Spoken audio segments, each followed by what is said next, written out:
The importance of Balochistan to China. How did it come to this? When did China get interested in Balochistan and how much have they invested there? What about the investment in Gwadar? Was Gwadar something that India could have bought from Oman when they put it up for sale? Why did India miss the boat? All these things and more will be discussed in this episode, and I request all of you to like this video, and if you have not already subscribed to our channel, kindly consider doing so. Here we go. The importance of Balochistan to China. Historically, it used to be part of Oman for about 200 years, almost 200 years. Then Balochistan was annexed by Pakistan post-partition. There was a period in between these two, and I'm going to come to that in just a moment. The princely state of Kalat, its core, was promised independence under the 1876 treaty that they signed with the British, but it was forcibly merged with Pakistan by Jinnah. By the way, to stay independent, it was Jinnah who argued the case in front of the British courts, and he fought for Republic of Kalat, and they won the case for them, for which he was weighed in gold. He was weighed in gold as the fees for that. So Kalat had a lot of regard for this guy. Unfortunately, he turns around after they became independent and stabs them in the back by militarily annexing them and making it Balochistan. This is how the Balochistan area got annexed into Pakistan. Now, Gwadar, which is a separate part, this is actually the port area of this Balochistan, adjoining, I should say, that was controlled by Oman till 1958, and then it was purchased by Pakistan for 550 million rupees. It had been earlier offered to India, but Nehru refused. So why did Nehru refuse? We'll come to that in just one moment. The Balochistan, as we think about it as the land of the Baloch, actually spans parts of Pakistan, Iran, and Afghanistan. All these things together. Right now, what we are saying is just a small part that has been appended to Pakistan. So this is just like the Kurdistan spans three countries, land from three countries, Iraq, Iran, and Turkey. And that's why they are fighting for independence, autonomy. They've got some autonomy from Iraq, but what about the areas in Iran and Turkey? There they get suppressed a lot. Now, independent of Persian, Safavids, and Mughal rule, Balochistan remained isolated during the colonial and post-colonial times. The Kalat division, dominated by ethnic Baloch, is the region most likely to demand independence from Pakistan. So, when the offer came to India to buy Gwadar, looks like Nehru, decided to reject it. And why was that? It looks like he did not reach the decision right away, but it was something that he was advised against by his bureaucrats. For example, the then Foreign Secretary, Subhimal Dutt, and probably the then Indian Intelligence Bureau, although I'm not 100% sure that they had a good intelligence bureau by that time, but it's possible. B.N. Malik, they recommended against accepting the Sultan's offer, and the reason given was that Gwadar was indefensible from any Pak attack, because by that time Pakistan had already annexed Kalat. The offer of Kalat to merge with India was also rejected by Nehru, and so did he reject Nepal. See, you can make the argument that Kalat is not geographically connected with India, therefore Nehru refused it, but you could access it by sea. And also, Nehru is supposed to have rejected the offer from Nepal too. Nepal also wanted to join India. This is in 1947 time. And I don't have any explanation for why he rejected Nepal, because Nepal was contiguous, and today you wouldn't have all the friction that China is imposing on India through Nepal. Now, let's take a hypothetical thing forward. Had Nehru accepted and bought Gwadar, it would have been an Indian enclave in Pakistan without land access. The situation would have been similar to what Pakistan faced logistically, although I differ to it in one big way. I'm going to show you the map of Gwadar, and you can see it's like Gibraltar. Just like Gibraltar is owned by United Kingdom, although it is jutting out of Portugal, India could have kept Gwadar. See, this now looks like a diplomatic blunder, but let's just take a look at what exactly is Gwadar in just a moment. First, let's take a look at Balochistan.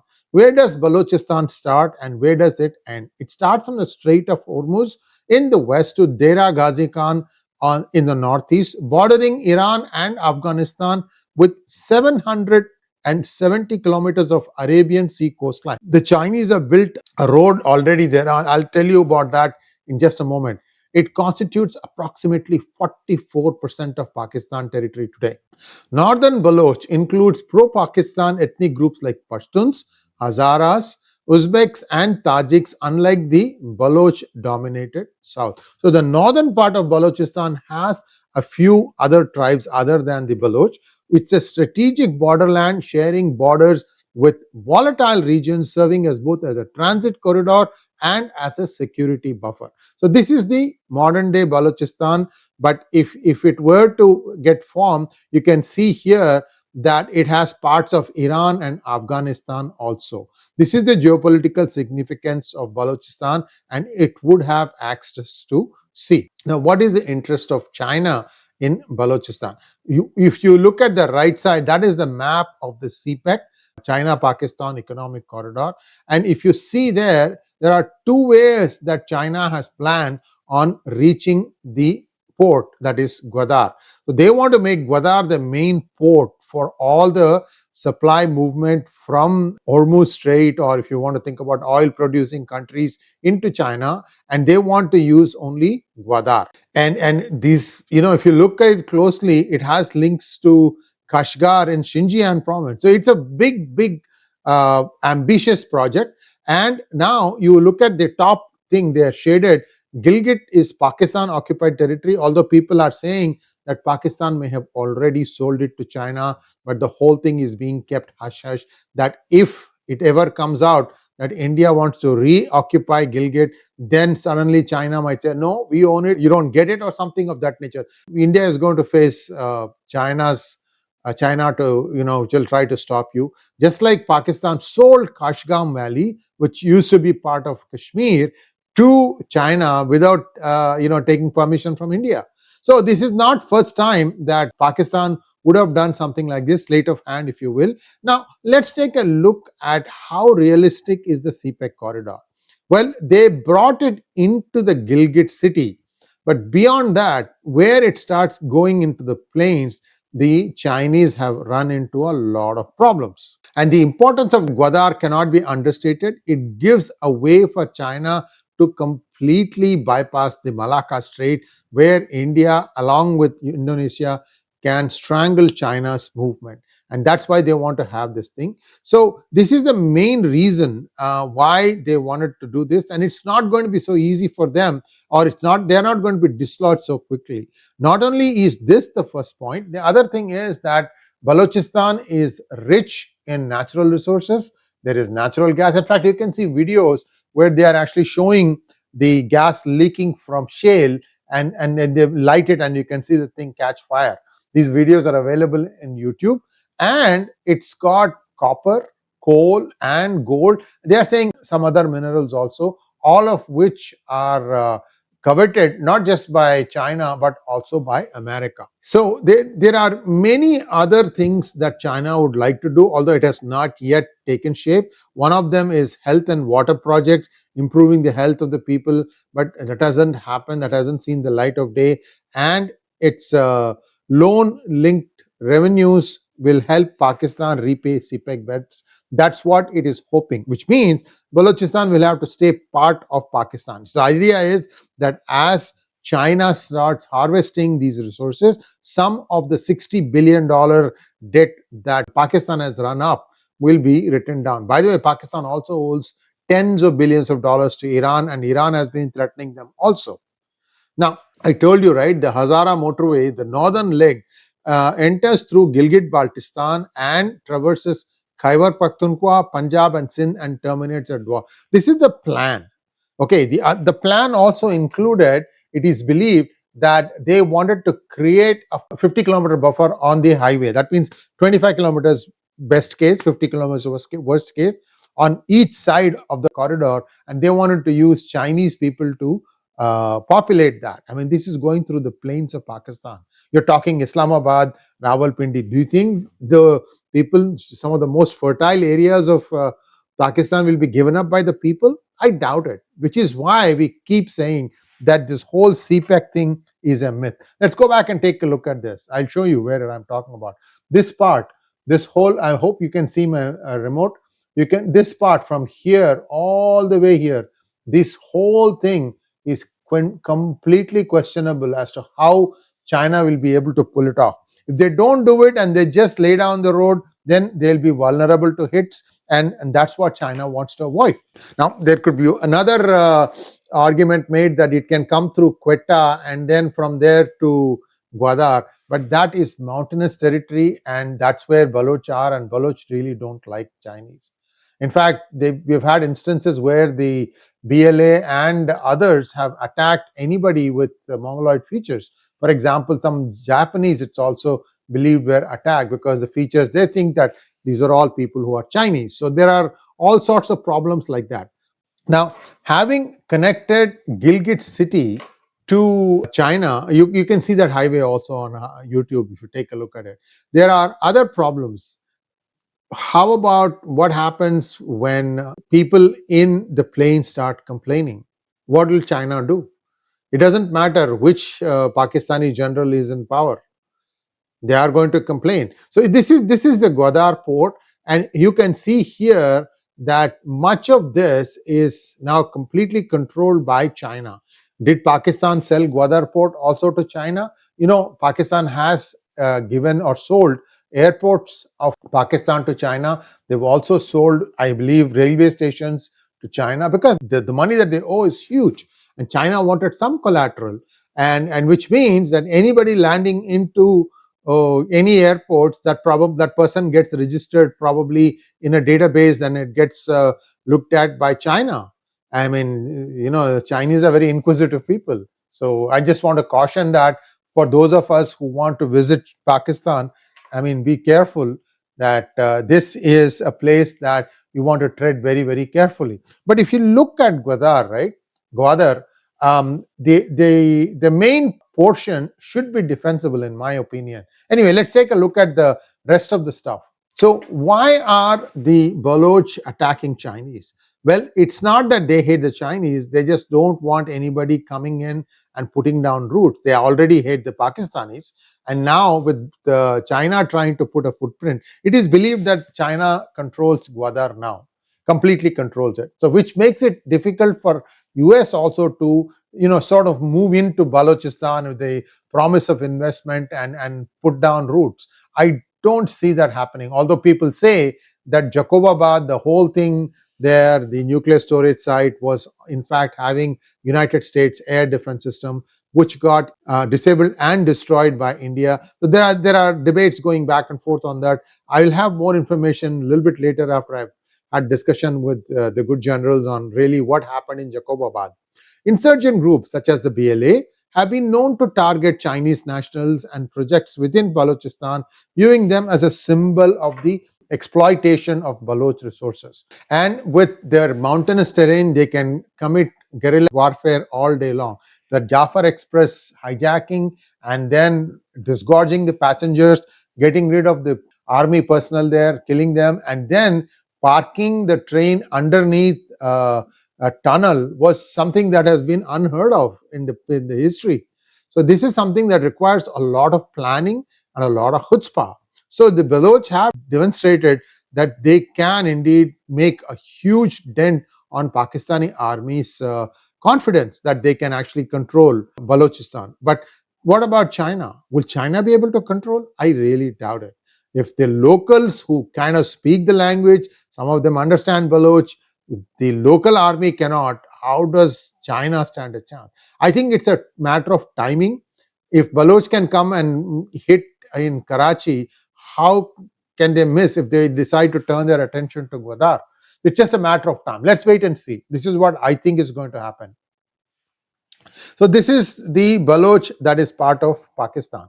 There is also part of Baloch territory in Iran, and it is called as Sistan Balochistan region. And this now is something, that region also might go up if Balochistan gets independent, frees itself from Pakistan, because their cousins live in the Sistan-Balochistan region. So that means Iran gets pulled in. Likewise, if you remember, I showed you the map. Let me go back to that and show it to you.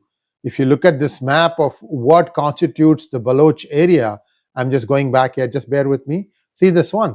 This one has parts of Iran, parts of Afghanistan, and this is the greater Balochistan area. So what happens then? So we'll have to wait and see. So this freeing or getting independence from Pakistan is only one part of Balochistan. There may be other things that may happen. Now, what is India doing in all this? Balochistan offers India an opportunity to counterbalance the strategic convergence of China and Pakistan, and especially this has gotten a lot of credence after the successful Operation Sindhu in 2025.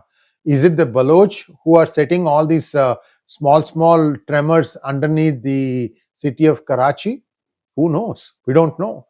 And Pakistan has refused to acknowledge that these are indeed nuclear storage sites that they have kept. And also, many are saying that General Nur Khan base was actually under control by US. That's why US didn't like it. I mean, US is pretty smart about who they trust their atomic energy resources. I don't think that US has got any atomic energy interests or storage dumps in Pakistan. They wouldn't do that. And if anything, it might be the Chinese that might be doing that, which means it's actually India that needs to worry more. See, again, if you connect that dot, that's why probably India is, just wink, wink, nod, nod, while the BLA or somebody else is taking care of these storage locations underneath the city of Karachi. 32 so far tremblers. And who knows? I mean, I haven't seen the latest count, and we'll have an update because we're going to have the 3 good generals come next week. I'll have an update on that also. The other point is that Gwadar can be used like a choke point by China on the traffic of ships coming in and going out of the Straits of Hormuz. So that means that anybody who wants to get oil, they could be suffering the wrath of China. Today, it is believed that China has presence there. We don't know if they have, a fleet of ships and so on and so forth. Typically, China Navy is it talks a lot, but actual action on the ground has been weak. But who knows? China could be concentrating on getting stronger in their naval fleet. This also would put pressure on India-Iran cooperation, because China would not stop there. It would also want to covet Chabahar Port. In fact, there are already talks that China wants to develop Chabahar Port because China also enjoys good relations with Iran. So all this thing points to, screams that India needs to have a footprint in this area to get some amount of control. Today, the Indian Ocean is completely being managed by Indian Navy. They are doing a fantastic job making sure that the navigation is going on, piracy is completely stifled, and so on and so forth. But people are just waiting to upset that apple cart. Now, China wants to not only do this, but they also want to expand the Wakhan Corridor, which is right now in Afghanistan. That part is completely owned by Afghanistan, and China wants to expand that corridor also, because that could be an alternate transit route to Central Asia and Russia. The porous Balochistan-Iran border could be leveraged to destabilize Iran's Baloch region or draw Iran into economic dependence through increasing Chinese investments. These are all woulda, coulda, shoulda. I mean, it's possible this can happen, that can happen. But the clear and present danger is Chinese presence in Gwadar Port. That could, be a problem, especially for an aspiring country such as India. So the dominance that India enjoys today, from the Strait of Malacca all the way to the Straits of Hormuz, giving many countries energy security and maintaining maritime influence, that could come under threat if China decides to, start strengthening the Gwadar port. Now, the instability in Balochistan disrupts the China-Pakistan economic corridor. Many say that this will never see the light of day, that the investment on return for this for China is only possible if China can move some goods to India, which means the CPEC should come very close to Sialkot. Sialkot is just a 10 plus kilometers from Indian border, or even probably less than that. And if that comes there, then who knows? India might say, okay, fine, we will let you in. We'll make a bridge road, and goods can move in from China to India. After all, that will be probably another way to transport goods in and out of China into India. Although I still feel that the current sea route is what is best suited. Sea is always the cheaper route, but we'll see how that plays out. So very, very important developments that one can expect. This is not something that we should look at as in isolation. This is something that needs to be looked at on the big picture in mind. What's going to happen, only God can tell, but definitely there are moves happening from all the countries involved, and including India. Thanks for watching. Please like, share, and subscribe to our channel. Don't forget to click on the bell button for notifications. Namaskar.